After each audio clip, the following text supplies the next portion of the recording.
regional. Para ¿cómo se llama? Desarrollo de temas, vamos a contar con la participación del ingeniero Humberto Perla y el ingeniero Edgar de Asís, a quien le cedo la palabra para que desarrollemos ya pues este taller.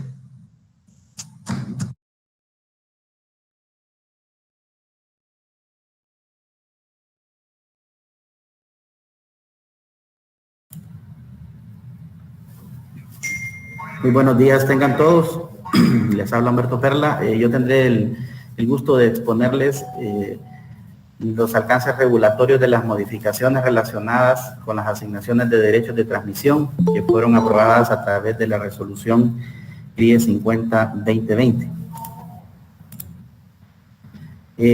Como primer punto que vamos a revisar, vamos a ver los ajustes normativos que se hicieron a nivel de la organización de las subastas de derechos de transmisión.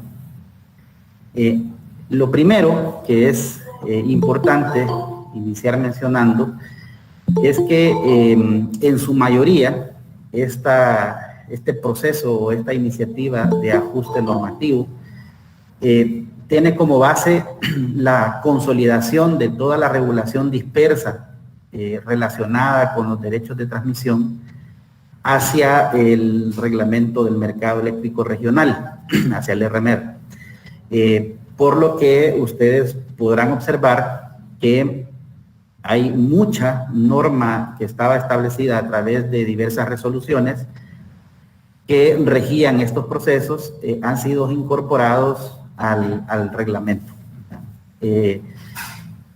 Lo importante de este punto, que es lo que quiero resaltar, es que la mayor parte de esta consolidación no ha tenido cambios de fondo normativos, sino que únicamente ha tenido adaptaciones de forma para llevarlos al cuerpo del RMER y no ha tenido cambios en cuanto a lo que se norma al respecto.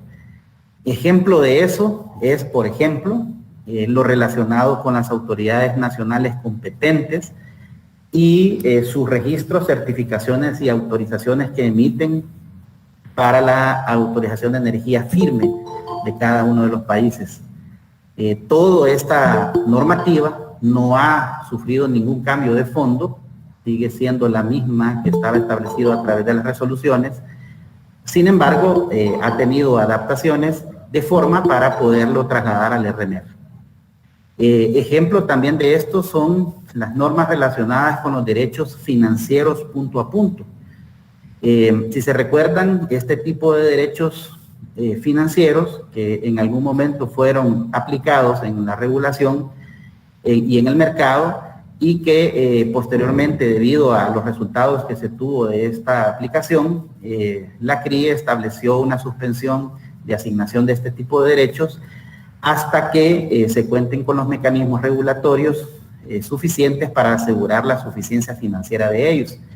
Sin embargo, debido a que son instrumentos que no desaparecen del mercado, no desaparecen de la norma, solamente están suspendidos, la normativa debe de seguirlos manteniendo y lo que se hizo fue mantener en el RMER las definiciones y productos asociados a este tipo de derechos intactos. Es decir, que si ustedes revisan la norma, la asignación de los derechos, las rentas de congestión asociadas y cualquier otro aspecto sigue manteniéndose sin ningún cambio en la regulación. Esto no significa que se levanta la suspensión de la asignación de este tipo de derechos por el momento, sino que se mantiene hasta que la CRIE pues identifique los mecanismos que puedan asegurar la suficiencia financiera de estos. Otro concepto también que estaba hasta cierto punto disperso en la regulación es lo relacionado con las máximas capacidades de transferencia de potencia vinculadas a los procesos de derechos de transmisión para el cálculo de las capacidades para derechos de transmisión. Entonces, también este es un ejemplo en donde se ha realizado consolidación regulatoria. A continuación vamos a ir viendo ya los aspectos que sí han tenido cambios de fondo normativo y que fueron también incorporados al RMER. Y comenzaríamos con la habilitación de las asignaciones de derechos de transmisión anuales. En esta ocasión, la normativa solo considera que se realizarán asignaciones de derechos de transmisión con periodos de validez anuales una vez al año. Es decir, que ya no existirán derechos anuales traslapados. Y el periodo que se estaría asignando es de enero a diciembre de cada año y siempre en la subasta de diciembre del año anterior. Esto lo pueden encontrar en el numeral 836 del libro 3, que fue modificado por la resolución 50-2020, y en particular se señala en color rojo lo que se ha integrado como modificación, en donde se establece precisamente que solo habrá una asignación para los derechos anuales y será para periodos de validez de enero a diciembre, los cuales se realizan en diciembre de cada año, estas subastas. Este ajuste, ¿por qué se consideró? Bueno, principalmente porque durante la aplicación de los derechos firmes y estas subastas anuales se identificaron diversas situaciones observadas por los participantes mismos y por los mismos operadores, donde se daban situaciones relacionadas o derivadas que cuando se daban estos traslapes entre derechos existentes y compra de derechos nuevos anuales, se daba una situación, y era que el primer semestre del año a subastarse sucedía un fenómeno de una sobrevalorización del costo del derecho, y el segundo semestre se daba todo lo contrario, se obtenía una subvalorización del costo del derecho. Ejemplo de eso, por ejemplo, en algunas asignaciones se llegaron a marginar precios en el primer semestre hasta de $30 por megavatio e incluso mayores. Y en esa misma subasta se llegaron a obtener costos o precios de los derechos en el segundo semestre de centavos, es decir, de centavos por megavatio. Entonces, lo que estábamos experimentando era que para un mismo derecho anual, obviamente que con sus variaciones mensuales debidas a las restricciones de transmisión y a los derechos existentes, obteníamos una valorización que no era consistente o no tenía una relación directa con el comportamiento de sus rentas de congestión en el predespacho regional, ya que esta señal de precios en el predespacho sí se comportaba acorde o relacionada con el nivel de uso y congestiones en el predespacho. Por eso fue que la norma consideró que por el momento, mientras se hacen estudios más profundos sobre los derechos de corto plazo, específicamente los derechos firmes, se estará considerando únicamente asignaciones anuales, una al año, para evitar los traslapes entre este tipo de derechos y poder cubrir por lo menos todo el periodo anual que los agentes solicitan o requieren.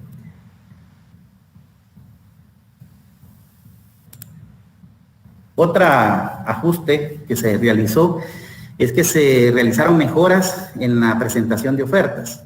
En este aspecto, lo que la norma consideró es fortalecer y clarificar aún más la coordinación entre la información, entre el intercambio de información entre el EOR y los agentes solicitantes de derechos de transmisión. Para este efecto, en el numeral 8310 del libro 3, se adjuntó o se anexó a la norma que ya estaba lo que está señalado en rojo, y es que en relación con las solicitudes de derechos de transmisión y el formato que establece el EOR para presentarlas, se completa para fortalecer esta coordinación en que la información de dicho formato, es decir, del formato que establece el EOR para presentar esto, debe de corresponder en todos los puntos con el respectivo registro, autorización o certificación de la energía firme. Esto obviamente está relacionado solo con las solicitudes de derechos firmes, ya que son los únicos derechos que exigen este tipo de requisitos.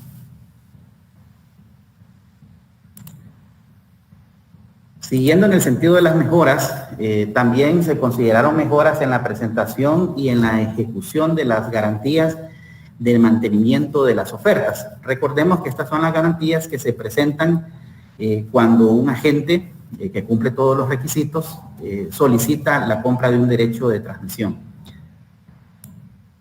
Acá, la mejora en temas de coordinación en relación al tema de la presentación de las garantías entre el EOR y los agentes solicitantes, en el numeral 8310 del libro 3 se agregó en el literal D lo que está marcado en rojo, y es que para efectos de los solicitantes que presentan solicitudes con comprobantes de la constitución de garantía, para el caso de un solo comprobante que respalde varias solicitudes, se deberá ajustar la documentación que detalle el monto de la garantía, desglosando la parte que respalda cada solicitud.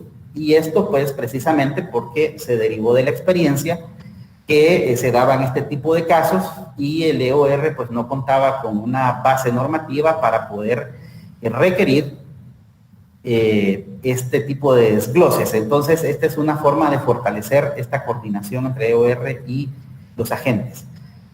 Adicionalmente, también a solicitud también del operador, precisamente por las experiencias tenidas, se consideró un caso particular, que es cuando las potencias o el total de las potencias de las solicitudes que presenta un agente y que están sustentadas en un solo registro, autorización o certificación de energía firme que le otorgue su autoridad nacional competente, si esta suma de estas solicitudes supera dicho monto registrado o autorizado, en este caso, todas las solicitudes de este agente serán rechazadas.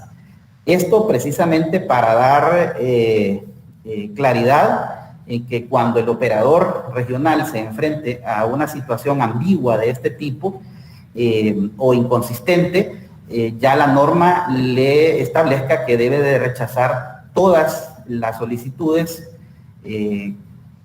sin distinción en cuál agarrar y cuál no agarrar. Por lo tanto, aquí es el llamado a los participantes, a los agentes, que tener el cuidado que cuando relacionen varias solicitudes de un DT a una misma autorización, tengan el cuidado que no supere, que la suma de estas solicitudes no supere lo que se les ha autorizado.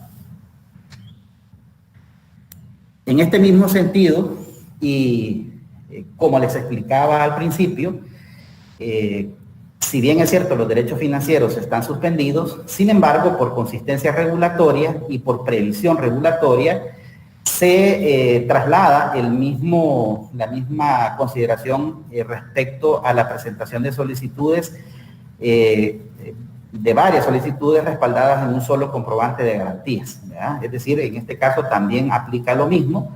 No aplica acá, en este caso, lo de la vinculación a las autorizaciones de energía firme, ya que este tipo de derechos financieros no lo requieren.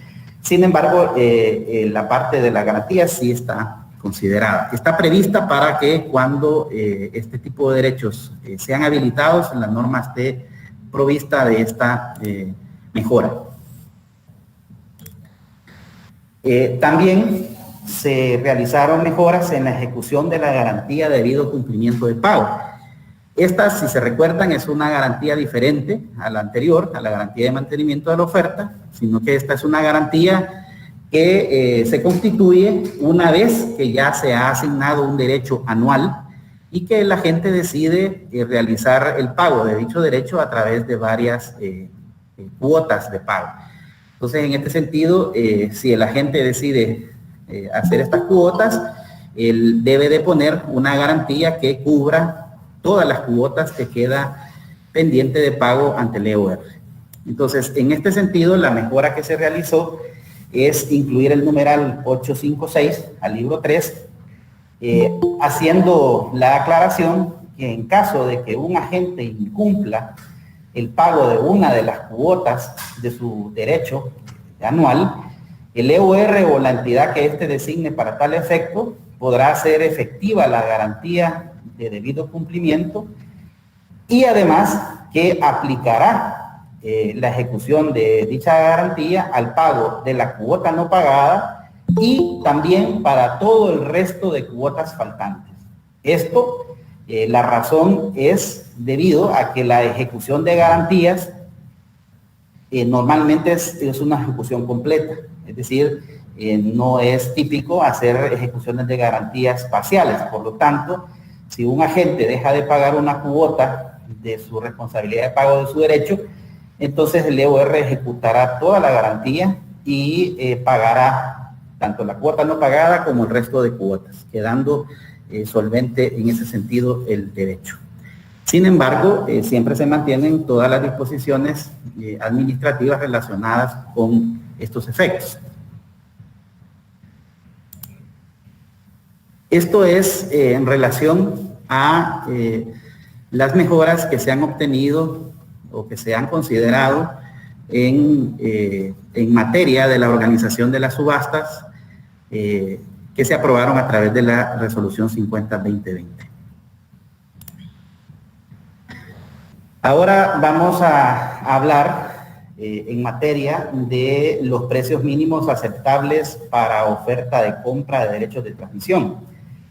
Acá en estos conceptos o en estos precios también se realizaron ajustes normativos derivados precisamente de la experiencia de la aplicación, y el primero que se consideró fue hacer una depuración de datos históricos de los precios ex antes. Recuerden que estos datos históricos se utilizan para la proyección de los precios mínimos. Y esto para los casos en que se identifiquen aperturas entre áreas de control del SER. Y precisamente porque estas situaciones de aperturas de áreas de control fueron experimentadas como situaciones del MER anormales o atípicas, y que no existe la esperanza o no se pretende la esperanza que esto se repita en el futuro del mercado. Entonces, se identificó adecuado poder depurar todos estos escenarios de apertura de la información histórica de los precios para poder hacer las proyecciones de los precios mínimos. El detalle de este ajuste es cómo se llama el que se muestra a continuación. En el numeral 861 del libro 3 se adjuntó el siguiente párrafo, indicando que previo a la aplicación del método de las medias móviles, que es el método con que se realiza la proyección de los precios mínimos, el EOR deberá realizar una verificación de las series históricas de datos, de tal forma que se descarten todas aquellas series, todos los valores de precios ex antes que cumplan con las siguientes situaciones. La primera es que hayan presentado una condición de aislamiento entre una o más áreas de control en un periodo de mercado determinado. Y B, que sea resultado de una condición de congestión, es decir, que las potencias resultantes en el predespacho o redespacho sean mayores que los valores de las restricciones de transmisión que se consideran en esos modelajes. Entonces, aquí lo que se está considerando la norma es aplicar estas dos condiciones de forma simultánea para los casos donde existan aperturas y poder limpiar o depurar los precios ex antes en esas condiciones. Siempre con respecto a los precios mínimos, otra consideración normativa que se realizó es conceder una extensión del requisito de la presentación de precios mínimos en ciertos casos, y particularmente es en el caso en donde exista competencia en el mercado. Y eso pues se identificó o se establecieron criterios para poder considerar cuál sería la competencia en el MER para poder considerar la exención de estos requisitos. Y se identificó como adecuado que cuando existan más de 2 oferentes, es decir, si solo existen 2 oferentes en una asignación de derechos, no se consideraría competencia, sino que deben de existir más de 2. Y que la suma de todas las potencias de sus solicitudes superen las capacidades de transmisión para derechos. Es decir, en otras palabras, que el bien que se está subastando, que en este caso es la capacidad de transmisión, no sea suficiente para cubrir la demanda que están presentando los agentes para compra de derechos de transmisión. En estos casos se considera que la competencia, es decir, los precios ofertados por estos agentes son suficiente señal para poder constituir el costo marginal o el costo competitivo de los derechos de transmisión a asignar. No cumpliéndose estas 2 condiciones, el criterio regulatorio considera que estamos ante una situación de no competencia y por lo tanto pues se debe de aplicar la consideración de los precios mínimos para poder tener una señal base a partir de la cual se pueden valorizar esta asignación de derechos de transmisión. Esta consideración se realizó en el literal B, principalmente en el literal B del numeral 834 del libro 3 del RMER, donde a este literal se le agregó lo que está marcado en rojo, y es que cuando el EOR revise las ofertas presentadas, debe de verificar que éstas cumplan los requisitos mínimos, los requisitos mínimos y los precios mínimos establecidos, pero, y aquí viene la exención, y es siempre y cuando se cumplan 2 cosas. Primero, que se cumplan los requisitos establecidos en los numerales 8310 y 8311. ¿Cuáles son estos requisitos? Son los requisitos administrativos que ya todos conocemos, es decir, que sean agentes autorizados, que tengan autorizaciones nacionales, que hayan presentado las garantías con respecto a sus ofertas, es decir, los requisitos administrativos. Y segundo, posteriormente de verificar estos requisitos administrativos, segundo, verificar que la suma de las potencias para compra de derechos de transmisión realizadas por más de 2 oferentes, considerando los derechos existentes. Esto es importante porque significa que a la capacidad disponible para derechos de transmisión se le restará lo que utilizan los derechos existentes. Entonces, que esta suma no supere los valores de la COT-DT correspondientes. Recordemos que la COT-DT es la capacidad operativa de transmisión para derechos de transmisión. Entonces, aquí se está plasmando a nivel de la regulación cuál es la condición en la cual se está tomando en cuenta la posibilidad de eximir el requisito de precios mínimos. Sobre este punto es importante mencionar que el objetivo de esta modificación regulatoria es permitir a los agentes que no tienen la capacidad o que no pueden ofertar los precios mínimos, puedan hacerlo, para que sean considerados únicamente en los casos donde exista competencia por la capacidad de transmisión. Es decir, el objetivo es buscar captar la potencialidad de esas ofertas. Es decir, poder ingresar a la subasta todas esas opciones de compra potencialmente factibles ante las condiciones de la exención, pero permitir la entrada a la subasta de este tipo de ofertas que no cumplen los requisitos mínimos, de precios mínimos. Ahora bien, la condición de competencia que se ha considerado como criterio para establecer esta exención solo se puede determinar una vez el regulador regional ha obtenido todas las ofertas presentadas por parte de los agentes, sin faltar ninguna, y que conozca todas las condiciones de las capacidades de transmisión, es decir, las COT-DT, considerando el uso que hacen los derechos existentes. Entonces, esta situación solo la puede conocer el operador regional hasta conocer todas las ofertas. Por lo tanto, esta situación o esta condición de congestión no puede ser conocida a priori de la subasta por nadie, ni por los agentes, ni por el regulador, ni por el operador. Entonces, por eso decimos que es la apertura a una potencialidad de participación.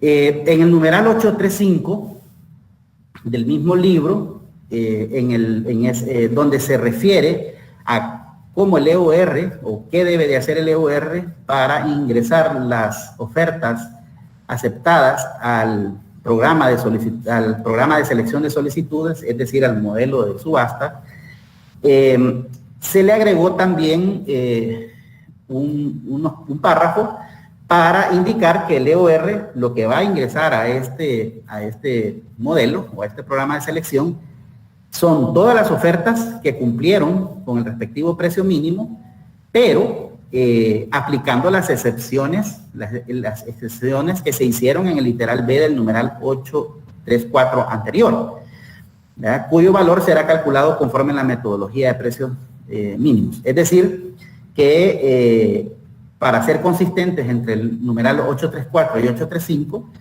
se establecen las condiciones de excepción cuando esto se presente, cuando esta situación se pueda experimentar en el mercado. Con respecto a los precios mínimos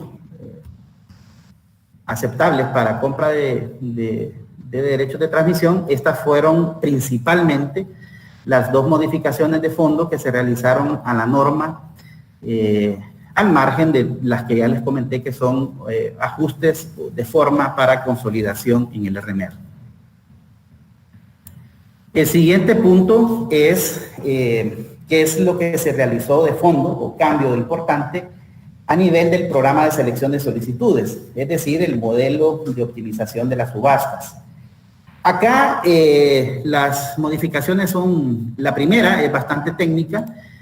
Aquí lo que sucede es que se incluyeron dos restricciones en particular, complementarias a un conjunto de formulaciones de factibilidad de derechos firmes que ya está desarrollado, que ya estaba establecido en la norma y también en el modelo del EOR, pero para fortalecer o complementar la condición de existencia de restricciones que consideran varios elementos de transmisión, que son, por ejemplo, las máximas capacidades de transferencia de potencia. Si se recuerdan, este tipo de capacidades intervienen o agrupan varios elementos de transmisión dependiendo pues el caso.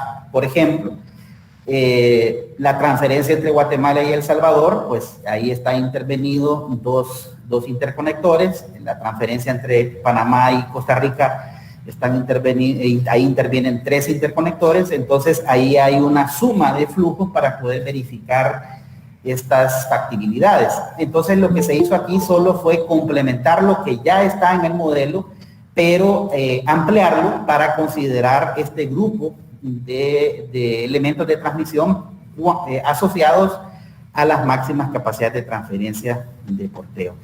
Estas restricciones, pues lo que buscan es evitar el neteo mutuo entre los derechos firmes, ya que los derechos firmes, recordemos que tienen asociado un contrato firme, que ese contrato firme tiene asociado una restricción física, un retiro físico, una condición de retiro físico en un nodo. Entonces se debe de verificar que este tipo de derechos que van a ser respaldo para este tipo de contratos firmes deben de ser factibles de forma independiente. Entonces, para asegurar esa factibilidad de forma independiente, pues hay que evitar que un derecho firme no ayude a otro derecho firme a través del neteo de sus flujos. Entonces, este es el objetivo de estas restricciones. Pero como les digo, aquí se está complementando las que ya estaban consideradas en el modelo. Esto para consideración de ustedes, estas dos nuevas restricciones se incluyeron en el numeral D421 del anexo D del libro 3 del RMER. Recordemos que el anexo D es el anexo en donde se detalla la formulación matemática para el programa de selección de solicitudes, o mejor conocido como modelo de subastas. Entonces, como verán acá, son dos restricciones. ¿Por qué son dos restricciones? Bueno, porque lo que se busca es verificar el flujo producido por los derechos firmes que se van a asignar en un sentido de la red.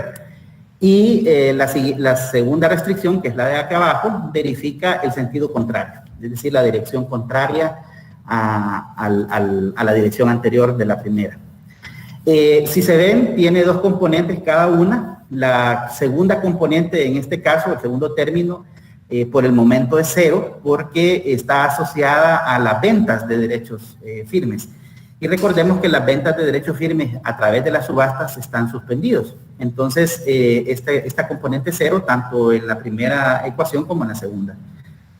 Y lo que obtenemos es solamente el primer término, que lo que realiza es verifica el valor máximo en un sentido, es decir, el valor máximo entre 0 y todas las aportaciones de flujo que hace cada uno de los derechos que se está subastando, y se descartan los que van en un sentido a través de esta función máxima.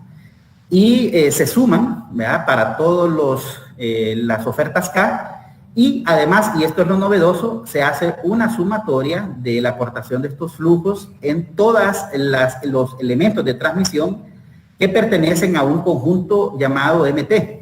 Y ya vamos a ver un poco qué es ese conjunto MT. Entonces, lo que estamos viendo es precisamente la suma de todas las aportaciones de flujo que hace cada uno de los derechos en un grupo de instalaciones MT. Y verifica que eso pues debe de ser menor o igual que un valor superior o un límite superior aceptable para poder asignar estos derechos. Y esto en este caso vendría siendo el valor de la MCTP en este sentido de la primera ecuación.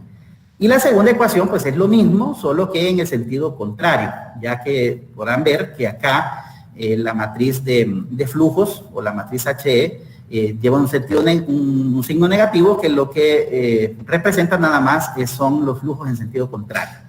Entonces también se descartan en este caso, los que corresponderían a esta primera, se descartan los positivos y hacemos la misma sumatoria. Y verificamos el límite inferior, que el límite inferior acá en este caso sería la capacidad establecida a través de las MCTPs o de las COTTs en el sentido contrario. Como les decía, esta MT pues es el conjunto de instalaciones de transmisión que pertenecen a uno de los conjuntos denominados máximas transferencias de potencia.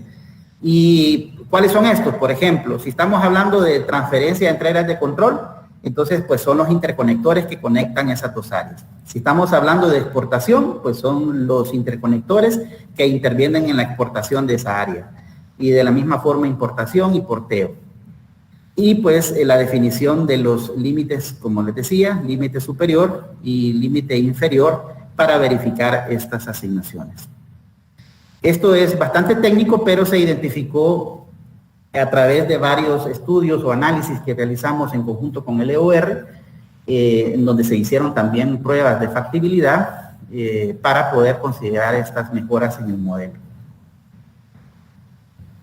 Otra mejora que se realizó a nivel del modelo matemático, si bien es cierto, no está dentro del proceso de la optimización, pero recordemos que el anexo D, al que le llamamos modelo, además de la parte de la maximización o de la optimización de la asignación de los derechos, también contempla la parte de la conciliación de estos derechos, además de otras cosas. Pero en esa parte, que es ya la parte de cálculos para determinar la conciliación de los derechos, es decir, cuánto hay que pagar por un derecho, también se hizo un ajuste, y es considerar que cuando resulten abonos en las subastas o en las asignaciones de derechos derivadas de las ofertas de compra, estos abonos se van a hacer igual a 0.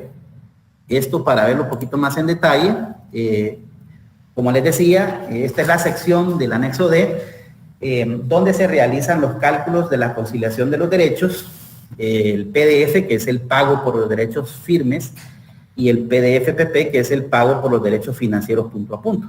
Entonces, a ambos, nuevamente recordarles que en relación a los derechos financieros, lo que estamos haciendo nada más es una previsión regulatoria. Lo que se hace es que se indica que cuando el resultado de esta conciliación para cada uno de los derechos resulte negativa, el valor de este pago será igual a 0. Recordemos que cuando esta PDF resulta negativo, lo que genera es un abono a la gente. Entonces, pero en el caso de que llegue a ser un abono, la norma establece que eso va a ser igual a 0 en la conciliación. ¿Esto por qué se ha hecho o por qué se ha considerado? Primero porque se obtuvieron bastantes retroalimentaciones por parte de los participantes e instituciones de la región en que no se comprendía la razón por qué una subasta de derechos o una subasta de cualquier bien, el agente llega a comprar algo y resulta con un abono, además de obtener el bien. Entonces, bueno, esto se explicó en muchísimas oportunidades a todos los que expusieron estas observaciones. Se le explicó por qué se da este fenómeno en el modelo de optimización de los derechos. Y es precisamente porque este modelo es un modelo de optimización que considera la optimización de las pérdidas de transmisión que hacen factibles estos derechos. Y esto se hace a través de ofertas de pérdidas. Estas ofertas de pérdidas son implícitas. Cada vez que un agente oferta comprar un derecho, implícitamente está ofertando también comprar las pérdidas del derecho. Esto se hace a través de un factor que el EUR establece para cada subasta, que creo que está en un valor de 5%, si no me equivoco, y creo que no ha cambiado. Entonces, cuando esto sucede, todas las... en la optimización, el modelo busca minimizar el costo de las pérdidas. Entonces, al buscar minimizar el costo de las pérdidas, obviamente busca la oferta más barata. Y la oferta más barata termina aportando las pérdidas para hacer factibles todos los derechos que se están subastando. Eso el modelo lo comprende o lo entiende como una compensación económica que se ve reflejada en los costos marginales de la subasta. De tal forma que cuando aplicamos la fórmula de conciliación, considerando la diferencia de precios nodales, porque recordemos que es transmisión, en la transmisión la valorización es con diferencia del precio de retiro o el precio de inyección, y lo que resulta es precisamente un valor de conciliación negativo. Matemáticamente eso se comprende que la subasta abona o compensa a este agente que está aportando las pérdidas porque está dando un beneficio de factibilidad para el resto de las solicitudes, del resto de los derechos. Entonces, lo que se da ahí es una compensación o una compensación entre el resto de ofertas y la oferta que está aportando las pérdidas. Entonces, hay casos en donde esta compensación termina siendo mayor al valor que debe de pagar el derecho en sí. Entonces, por eso es que resultan los abonos. Matemáticamente es comprensible, es explicable y es razonable. Sin embargo, en términos generales o bajo el sentido común, pues no es lógico pensar que este fenómeno se dé en una subasta por compra de bienes. Entonces, acá el objetivo regulatorio o el alcance que se tuvo de forma regulatoria es que por lo menos pongamos un límite a esa compensación. Que se dé la compensación está matemáticamente justificable y matemáticamente justificable dentro del considerando que el diseño de esta subasta se basa en optimizar las pérdidas en la asignación de los derechos. Otro caso diferente es cuando o no se considera como criterio de la asignación la consideración de la optimización de las pérdidas, que eso es factible también.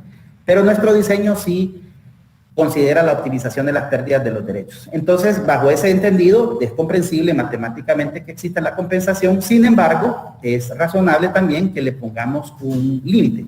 Y el límite, pues, es 0. Es decir, pues lo más que puede suceder es que se compense la compra del derecho, pero no llegar al grado de convertirse en un abono.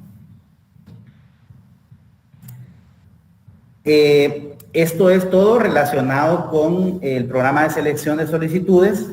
A continuación vamos a ver los aspectos normativos que se han considerado relacionados con el cálculo de las capacidades de transmisión para derechos de transmisión y las verificaciones complementarias. Para esto, nuestro compañero, el ingeniero Edgar de Asís, les desarrollará este tema.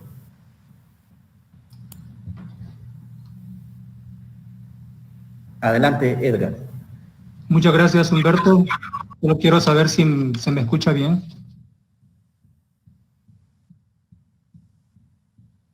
Sí, Edgar, se te escucha bien. Bien, buenos días a todas y a todos que nos acompañan en este taller. El día de hoy vamos a ver este tema que es bastante técnico, pero muy importante, porque a través de este procedimiento se determinan las capacidades operativas de transmisión para la asignación de derechos de transmisión, tanto anuales como mensuales. Al respecto de este tema vamos a ver, por ejemplo, algunas definiciones que se han incorporado en este procedimiento, unos criterios generales. ¿Puedes regresar, Humberto, por favor? Vamos a ver unos criterios generales que se han incorporado al procedimiento, un procedimiento detallado que también está incluido dentro de este tema que vamos a ver, y por último un apartado que tiene que ver con la validación eléctrica. Vamos ahora a pasar a lo que son las definiciones que se han incorporado en la norma, y estas definiciones se han incorporado en el anexo R del libro 3 del RMER, que es una mejora que se ha incorporado a la regulación regional por medio de la resolución CRIE 50-2020. El objetivo de este procedimiento es calcular las capacidades operativas de transmisión para asignación de derechos, como decía, para subastas anuales y mensuales. Entre las definiciones que se han incorporado, como podemos observar, hemos definido lo que tiene que ver con las capacidades operativas de transmisión para los 3 escenarios de demanda. Asimismo, se han definido las MCTP, que las vamos a conocer como máximas capacidades de transferencia de potencia, las cuales incluyen valores individuales tanto de importación, exportación y porteo. Asimismo, incluyen lo que tiene que ver con la importación y exportación total de cada área de control. Por otro lado, como decíamos al principio, se ha incorporado la definición de COD-DT, lo que vamos a conocer como el valor de la capacidad operativa de transmisión que el EOR va a utilizar para realizar el proceso de asignación de derechos de transmisión. Y por último, hemos incorporado la definición de importación total y exportación total. En la siguiente, vamos a, ya entrando más en detalle, como podemos ver, tenemos estos criterios que se han incorporado dentro del anexo R, que tiene que ver con la asignación de derechos de transmisión anuales y la asignación de derechos de transmisión mensuales.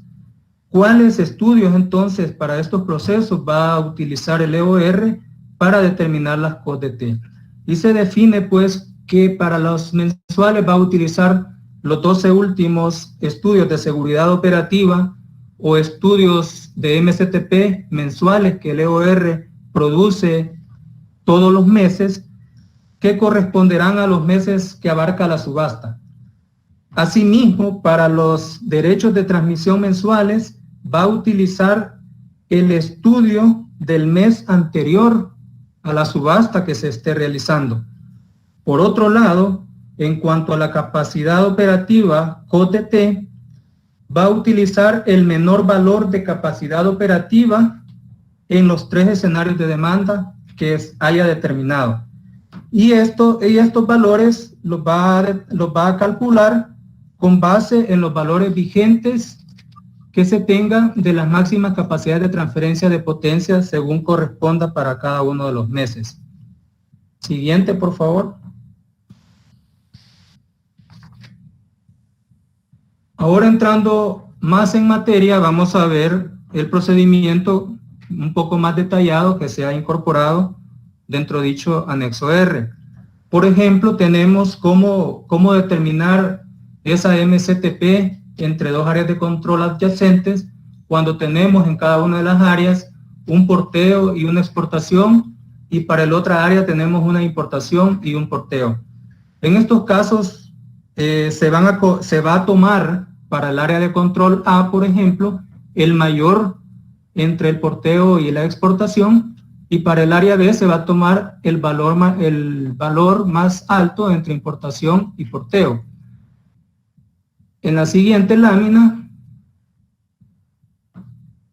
el resultado que va a obtener para esa capacidad operativa de transmisión, por ejemplo, para esas dos áreas que estábamos viendo, va a ser el mínimo de los dos valores mayores que se hayan determinado. Luego, al tener ese valor de capacidad operativa de transmisión, para este caso, para el escenario de demanda máxima, esto mismo se tiene que repetir para el escenario de demanda media y demanda mínima. Luego de tener esos tres valores, se tiene que hacer una comparación de la COTMAX, COTMED y COTMIN, y tomar el menor valor resultante de los tres escenarios. En la siguiente diapositiva se presenta, digamos, de forma gráfica y simple, que para determinar entonces la capacidad operativa de transmisión para la asignación de los derechos de transmisión, va a comparar los tres valores de los tres escenarios de demanda y va a elegir el menor valor de los tres escenarios. Esto es entonces para determinar la capacidad operativa de transmisión para la asignación de derechos. En la siguiente lámina podemos también continuar viendo el procedimiento detallado, donde los mismos pasos que he explicado se tienen que aplicar para las dos direccionalidades, tanto para norte-sur como para sur-norte. Ahora, si en el proceso, digamos, se presenta una reducción en las capacidades COT-DT, y esto implique que se disminuya uno o varios valores de los derechos de transmisión previamente asignados, en estos casos la COT-DT se deberá ajustar al máximo valor de DF que esté asignado al momento. Por otra parte, el EOR va a publicar toda esta información que tiene que ver con las MCTP y con las COT-DT, las más restrictivas, y que le resulten de los estudios de seguridad operativa o de los estudios de las MCTP mensuales.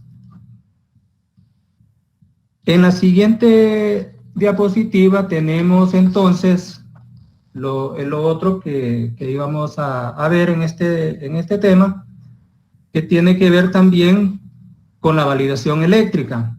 Y esta validación eléctrica, el fin principal es asegurar que no se superen los flujos máximos de las MCTP y las COT-DT, donde están involucradas todas las capacidades de importación, porteo, exportación total, importación total, y esta validación eléctrica es con el objetivo de verificar la firmeza.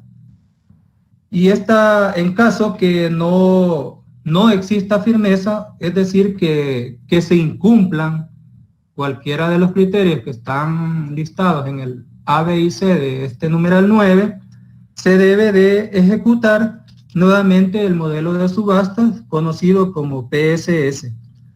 Al ejecutar el modelo de subasta, se debe nuevamente hacer la validación eléctrica para verificar nuevamente que haya firmeza en esos valores que se hayan determinado a partir de la subasta. Esto sería en cuanto al tema que